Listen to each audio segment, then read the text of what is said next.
marka taa haddaanu aniga wiilkiiga maarmeyn do hooyadii guri ha u kirey waan soo booqana hooyadii bay noqotay do hooyadii gurigii ibtila kuma hooyadii way ku noolaanaysaa waan ogolay kamana fasax qaadanayaan hooyadii in hooyadii guriga ku noolaato uma marayo iikaadi inaka adiga ku qaba uma fasax qaadasid in hooyada ay guriga timaado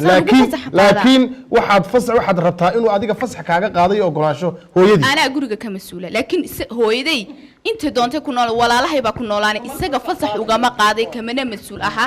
reerkayga wixii imanaya wixii ka baxaya waay waxaad jeceshahay inuu ku ogolaansho hooyadii kaaga qaado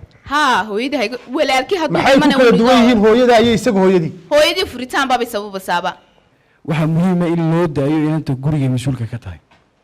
imika odayaashan fadhiya waxaad moodo xogeena hablaha yara cadaadinayeen oo aragtidooda la yaabaneen ma ahayn aragtida qofka binaadamka la yaabo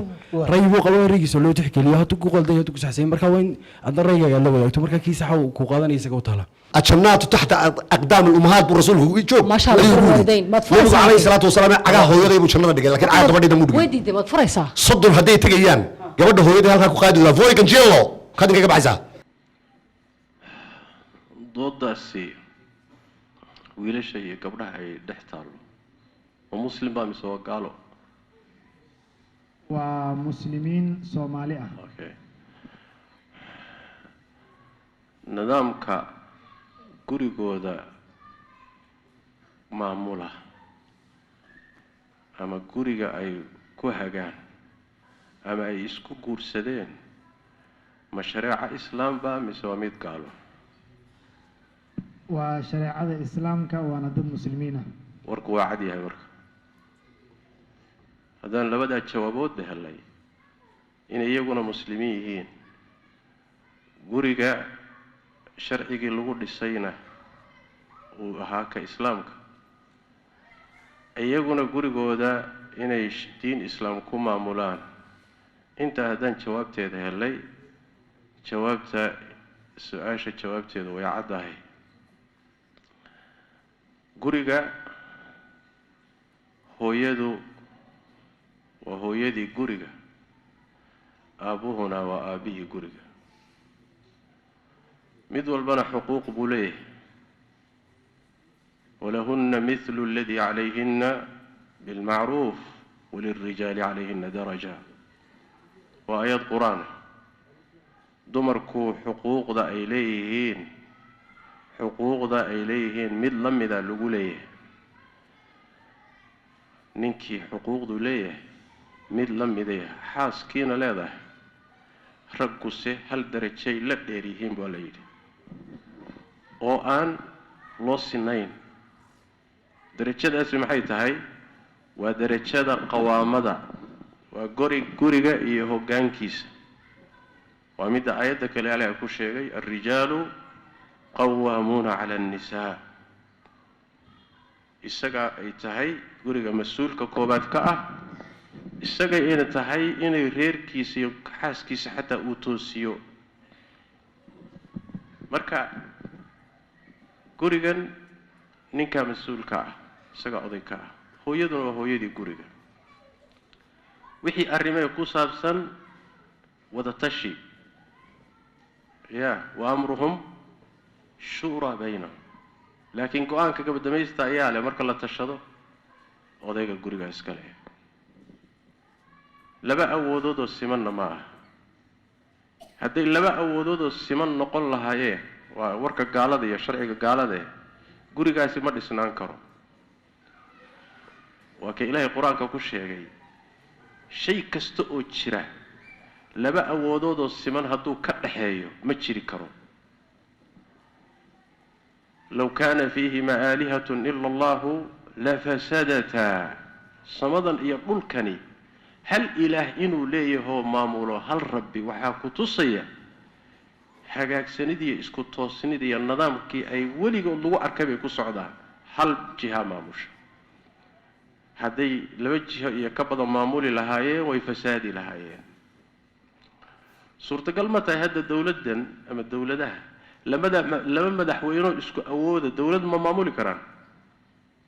يا شركة لبد منيتشر واسكو أوودة ما معمولي كران ما يا هو حبديه اسكعد واحد كوريجا ninka oday ka ah hooyaduna waa marwo muxtaramaho waa hooyadii guriga hadday timaado su-aasha qaraabada hadday timaado qaraabada dhanka gabadha ka socotana guriga xuquuq bay ku leedahay gaar ahaan hadday waalidka yihiin qaraabada xagga ninka ka socotana guriga xuquuq bay ku leeyihiin gaar ahaan hadday waalid yihiin ma jirto wax la yidhaahdo gabadhuna qaraabadeeda xor weeyaan oo guriga firi bay guriga waa u fasaxayay ninka qaraabadiisuna gaar ahaan hooyadii baa la magacaabay guriga marka la keenayo waa in xaaska idan la weydiisto ya oo hadday diidana maamada meel kale loo raadiyo ayu sharcin hada waa sharcigee waa sharciga kufriga iyo gaalnimada waay sharci kufri waay sharci islaam ma aha hooyada maamada guriga iskale ninkeeda hooyadii iyo aabihii gurigeeda idan weydiisan maayaan lianna ninkeedaba iyagaa iskale nabigeenu sal alla alay wasalam wuxuu yidhi anta wamaaluka liabiika nin buu la hadlayay wuxuu ku yidhi adiga iyo xoolahaagaba aabbahabaa idin leh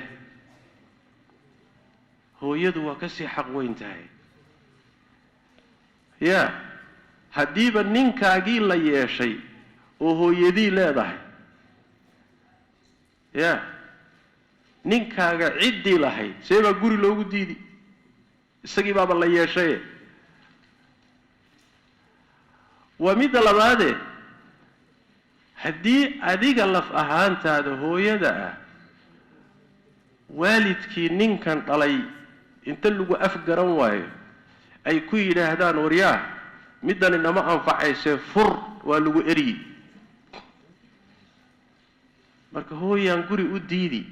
idan ha lay weydiisto guri kale ha loo kireeyo ay sharcin hada ay sharcin hada qaraabo goysnimo intaa leeg waxa laga hadlay haddana waa waalid waxa laga hadlo haddana waa waalid waaye qaraabo kale xataa hadday ahaan lahayd bacdu shari ahwar way isdhaami lahayd laakiin waalidkiibaa guriga loo diidiyo idan ha weydiisteen waa thaqaafo iyo dhaqan inoo yimid oo soo guuray waaye waa dhaqan la soo minguuriyey oo aan ahayn kii islaamka aanan ahayn kii bulshadeennu ay lahaan jirtay war miyaynu lahaan jirnay ma dhaqan waxaan lahaan jirnay hooyo meel kale ha loo raadiyo la yidhaah maya ama xagga xaaska ha ka timaado ama xagga ninka ha ka timaado hooyo gogasha ugu wanaagsan baa loo dhigaa cuntada ugu wanaagsan baa la siiyaa guriga idan ma weydiisato iyadaa iskale aabba waa sidoo kale ama dhanka xaaska ha ka yimaado ama dhanka ninka ha ka yimaado waalid baa idan weydiisanee adeeri dhaafi meel kale u kireen naagta sidaa qabtay in la eriyo waayo in la fiijiyo waayo taasi naag maaha xaas maaha haddayna waalidkiiba ogolayn oy gurigiiba ka sheemayso u diidayso xaaskaasi muxuu yahay ya malaha naag caddaan aad qabtaan naaga yurubiyaana maad soo guursateen gabadhaas soomaali maahaan u malaynay waxaasi dhaqan maaha la dhaqankeenna islaamkana ma aha walaa dhaqan diinteenna ka soo jeedana ma aha waalidku madaxuu saaran yahay xaqa ilaahay siiye waa xaqiisa midka ku xiga ma garata xoolahaaga waalidkaabaa iska leh alimaamu axmed caleyh raxmat ullahi wuxuu leeyahay xataa inuu baahidiisa xoolahaaga ka qaato keliya meehe xoolahaaga intuu qabto wax ka sadaqaysan karaa waalidku addoontaada kuu joogta buu waalidkaagu xorayn karaa isagoon idanku weydiisanay alimaamu axmed fii kitaab ilwarac buu saa ku leeyahay marka waa yaabay gabdhihii iyo wiilashii baa doodaya boqolyaha tiktoka ku jira un habeen dhaweyd ka hadlayn ma kuwaasaa doodaasi dhex taalla hade kuwaasi waxaan u malaynaya waxaan ugu cudur daaraynaa islaamba kama warhayaanba dhaqan islaamna intooda badan kama warhayaan mushkilada haysata waxa weeye doodahan waxaa keenaya thaqaafada iyo dhaqamo kalea lasoo maqlay lasoo arkay markaasaa waxa weye guryihii islaamka la doonaya in lagu maamulo wax foolxun waahay nacam